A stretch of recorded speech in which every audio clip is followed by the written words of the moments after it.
Tamil CP சீரியலில் என்ன நடந்ததுன்னு பார்க்கலாம் வாங்க வீடியோக்குள்ள போகலாம். தமிழ் ரொம்பவே சந்தோஷத்தில் இருக்காங்க. அங்கே ஜானு சிபி 2 பேரும் வந்து தமிழ்னால தான் இன்றைக்கி இவ்வளோ பெரிய நம்மளுக்கு ஒரு டீல் கிடச்சிருக்குன்னு சொல்லி சந்தோஷப்பட்டுட்டு இருக்காங்க. ஆனால் இது எதிர்பார்க்காத தமிழுக்கு ஒரு ஆச்சரியம் காத்திருக்கு. அங்கே என்னடான்னு பார்த்தா வெளியில் ஒரு அம்மா ஆட்டோ விட்டு வந்து இறங்கி வராங்க. வந்ததும் தமிழை பார்க்கணுங்கிறாங்க. செக்யூரிட்டி தமிழ் பார்க்குறக்கு உங்களுக்கு ஏதாவது அப்பாயின்மெண்ட் இருக்கான்னு கேட்குறாங்க. டே யாருன்னு நினச்சேன், நான் அவளை பார்த்தாகணுண்டா அப்படின்னு சொல்லி மிரட்டிட்டு உள்ளே வந்து தமிழை கூப்பிட்டு பார்க்குறாங்க. தமிழ்கிட்ட பேசிகிட்டு இருக்காங்க. என்னம்மா தமிழ், என்ன உனக்கு தெரியாது, ஆனால் உனக்கு எனக்கு நல்லா தெரியும். வீடெல்லாம் ரொம்ப பெரிய இடமா தான் இருக்குது. பெரிய இடத்துல தான் நீயும் வாக்குப்பட்டிருக்க. அதனால் உங்ககிட்ட ஒரு முக்கியமான விஷயத்த நான் பேசிட்டு போகலான்னு வந்திருக்கேங்கிறாங்க. தமிழுக்கு ஒன்றுமே புரியல. ஆமாம், நீங்கள் யார், என்ன, நான் இது வரைக்கும் உங்களை பார்த்தது இல்லைங்கிறாங்க. நான் தான் சொல்கிறேன், நீ என்னை பார்த்ததில்ல, ஆனால் நான் உங்ககிட்ட ஒரு முக்கியமான விஷயத்த பேசிட்டு போகலான்னு தான் வந்திருக்கேன். இந்த பத்திரத்தை பார்த்தியா அப்படின்னு சொல்லி ஒரு பத்திரத்தை எடுத்து கொடுக்குறாங்க. அதை பார்த்தா 20 லட்சம் ரூபா தமிழோட அப்பா அவங்க கிட்ட கடன் வாங்குற மாதிரி எழுதியிருக்காங்க. உங்ககிட்ட கடன் வாங்கினாரான்னு கேட்கும்போது, ஆமாம்மா, உன் கல்யாணத்துக்காகத்தான் என்கிட்ட 20 லட்சம் ரூபா, அதுவும் 3 வட்டிக்கு வாங்கியிருக்காருங்கிறாங்க. இதை கேட்டதும் அப்படியே தமிழுக்கு தூக்கி வாரி போடுது. என்னது, இந்த அளவுக்கு அப்பா கடன் வாங்கினாருன்னு சொல்கிறாங்களேன்ட்டு ஆச்சரியப்படுறாங்க. என்னம்மா, உனக்கு இந்த கடன் வாங்கினதில் உங்கள் அப்பா கையெழுத்து தானே உனக்கு நல்லா தெரிஞ்சு போச்சா? இதனோட வட்டி முதல்ல எவ்வளோ ஆச்சு தெரியுமா? 50 லட்சம் ரூபாய் ஆச்சு. 20 லட்சம் ரூபா கடன், வட்டி 30 லட்சம். சரியா? 50 லட்சம் ரூபா நீ எனக்கு கொடுத்தீன்னா சத்தம் இல்லாமல் நான் போய்கிட்டே இருப்பேங்கிறாங்க. இதை கேட்டதும் தமிழ், அக்கா இதை பற்றி இங்கே பேச வேண்டாம், அப்படி வெளியில் வரீங்களா அப்படின்னு கூப்பிட்றாங்க. ஓ தாராளமாக, நீ எங்கே கூப்பிட்டாலும் வர தயாராக இருக்கேன். இதை பற்றி எனக்கு தெரியாதுன்னு நீ ஆர்ப்பாட்டம் பண்ணினா தாம்மா பிரச்சனை. நீ தான் வெளியில் கூப்பிட்டு தனியாக பேச கூப்பிட்றிய, அப்போ யாருக்கும் தெரியாமல் இந்த பணத்தை திருப்பி கொடுக்குறதா தானே அர்த்தம். அப்படி இருக்கும்போது நான் ஏன் இதை பிரச்சனை பண்ணிக்க போகிறேன்? நீ ஒன்றும் கவலைப்படாத, சத்தம் இல்லாமல் காதும் காதும் வச்ச மாதிரி நான் கொடுத்த பணத்துக்கு வட்டி முதலையும் நீ திருப்பி கொடுத்துட்டா நான் பாட்டுக்கு போய்கிட்டே இருப்பேங்கிறாங்க. இந்த காசு ஒன்றும் உனக்கு பெரிய விஷயமே கிடையாது. இந்த வீட்டில் எவ்வளோ பெரிய பொறுப்புகள் உன்கிட்ட இருக்குது. நீ எந்தெந்த மாதிரியெல்லாம் வருமானத்தோடு நீ இருக்கேன்னு எனக்கு நல்லா தெரியும். அதனால தான் சரி, இந்த 20 லட்சத்தை உன்கிட்ட காட்டிடலாம் அப்படின்ட்டு நான் நேரடியாக என் புத்திசாலித்தனத்தால் நான் வந்திருக்கேங்கிறாங்க. இதை கேட்டதும் தமிழுக்கு தூக்கி வாரி போடுது. அப்பா இந்த பணத்தை வாங்கி என்ன பண்ணியிருப்பாரு, இவங்கக்கிட்ட எதுக்கு வாங்கினாங்க, அதுவும் இது அப்பாவோட கையெழுத்தாச்சேன்னு யோசிச்சுட்டே இருக்காங்க. தமிழ், என்னம்மா அப்படி யோசிக்கிற? நீ ஒன்றும் கவலைப்பட வேண்டாம், யாருக்கிட்டேயும் விசாரிக்க வேண்டாம். அந்த கையெழுத்து உங்கள் அப்பாவோட தானே. அப்பாவோட சொத்தாக இருந்தாலும் அவங்க கை நீட்டி வாங்கின பணமாக இருந்தாலும் தான் பெற்ற பிள்ளைங்களுக்கு தானே சேரும். அந்த பங்கு உனக்கு இருக்குல்ல. நீ சத்தமில்லாமல் பணத்தை கொடுத்துட்டா நல்லது. அதுவும் தவிர ஒன்றும் உனக்கோ பெரிய தொகையே கிடையாது, நீ தாராளமாக கொடுத்துடலாங்கிறாங்க. நீ ஒட்டு மொத்தமாக கொடுக்கணுங்கிற அவசியம் கிடையாது. இப்போ கையில் எவ்வளோ இருக்கோ அதை நீ எனக்கு அனுப்பினா போதுங்கிறாங்க. இதை பாருங்கள், என்கிட்ட நீங்கள் எதிர்பார்க்குற மாதிரியெல்லாம் பணம் கிடையாது.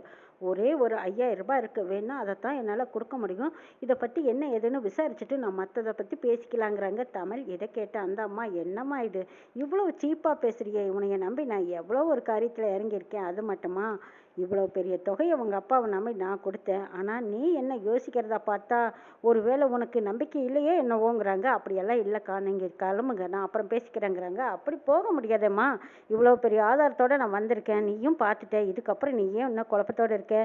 இருக்கிற அமௌண்ட்டை அனுப்பு, அப்படி இல்லையே இன்னும் நாளைக்குள்ளே கொடுக்குறேன்னு சொல்லுங்கிறாங்க. எங்கள் அப்பா வாங்கினதை நானே உங்களுக்கு திருப்பி கொடுக்குறேன், இப்போதைக்கு அமைதியாக போயிடுங்க, யாரு கண்ணிலையும் படாதீங்கன்னு சொல்லி தமிழ் அனுப்பி வைக்கிறாங்க. அந்த அம்மாவும், சரிம்மா, ரொம்ப நாள் தள்ளி போட்டுறாத, கூடிய சீக்கிரம் எனக்கு பணம் வந்துடணும். அப்படி ஒரு வேளை வரலைன்னா நான் என்ன செய்வேன்னு எனக்கு தெரியாது, ஆனால் என்ன நடக்குங்கிறது உனக்கு தெரியும்னு நினைக்கிறேன் அப்படின்னு சொல்லிட்டு அந்த அம்மா அங்கேருந்து போகிறாங்க. தமிழ் உடனே அதை ஒரு ஃபோட்டோகிராஃப் எடுத்துக்கிறாங்க. அதை எடுத்துட்டு அப்படியே தமிழோட அம்மா வீட்டுக்கு போகிறாங்க. அங்கே போய் பார்த்தா அம்மா கிட்ட கேட்குறாங்க, ஏம்மா நம்ம அப்பா எப்போவாவது கடன் வாங்கியிருக்காரான்னு கேட்குறாங்க. ஆமாம் தமிழ், கல்யாணத்தும் போது ஒரு செலவுக்காக வாங்கினாரு, ஆனால் அது இவ்வளவு தொகையெல்லாம் கிடையாதுங்கிறாங்க. இல்லைம்மா, வட்டியும் முதல்ல இவ்வளவாயிடுச்சுன்னு சொல்கிறாங்களே, இப்போ என்ன செய்யறதுங்கிறாங்க. அப்படி அங்கே அது அப்பா தான் வாங்கினாரா, இங்கே கையெழுத்து காட்டு அப்படின்னு சொல்லும்போது தமிழ் அந்த கையெழுத்து எடுத்து காட்டுறாங்க. அதை பார்த்ததும் அம்மா அதிர்ச்சி அடைகிறாங்க. ஆமாம் ஆமாம், இது அப்பா கையெழுத்து தாங்கிறாங்க. எப்படிம்மா இதை எப்படி கட்டுறதுன்னு கேட்கும்போது, அந்த அளவுக்கு வட்டியும் முதல்ல ஏறிடுச்சா? அவர் வாங்கியிருக்கேன்னு சொன்னார், ஆனால் இந்த அளவுக்கு இவ்வளவு பணம் தேவைப்படுதுன்னு எனக்கு தெரியலையே அப்படின்னு சொல்லி அழுகிறாங்க. இவ்வளோ ஒரு பாண்டில் கையெழுத்து போட்டு கொடுத்துருக்கும்போது அந்த வட்டியும் முதலையும் நம்ம கட்டித்தானே ஆகணும்னு கேட்கும்போது, ஆமாங்கிறாங்க. வேறு வழியே இல்லையா, இதுலேருந்து நம்ம எப்படி தப்பிச்சு மீண்டு வர்றது? அப்பா வாங்கின கடனை பிள்ளைங்க தான் கட்டணும்னு சொல்லி அந்த அம்மா வந்து கேட்கும்போது, நான் என்ன செய்யறேன்னு எனக்கு தெரியல, சரி தவணை முறையில் நான் கட்டுறேன்னு சொல்லியிருக்கேன். அந்த அம்மாவும் சரின்ட்டு போயிருக்காங்க. அப்படி ஒரு வேளை கட்டலைன்னா என்ன நடக்கும் தெரியுமான்ட்டு வேற போகிறாங்க. நான் என்னம்மா செய்யட்டுங்கிறாங்க.